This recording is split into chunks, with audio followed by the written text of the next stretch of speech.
Yo kay pa kasi mabawasan pa daw. Kasto kas gad. Pero ko pa kay may iban pabaya pag ikasin. Ay pag-transfer na ngaran. Sugar lang ako kay madali lang ang proseso transfer HPG clearance LTO. Pero una-una na dito rin yo bago makadto dito. Pero automatic ako kaya mabuli din. May mga insider na kasi kami mga bayan sila, di ba? May mga kilala na kami dito, malaki sila ang proseso. Anong oras na matitima? Pagbalik ngaran.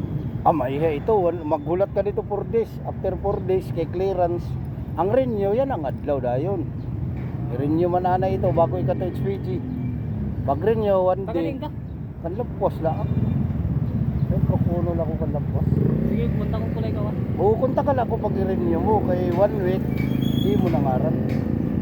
I-remanday nito nga transfer kay ang HPG 4 days man ito sila. Proseso. Ang LTO lang ang madali.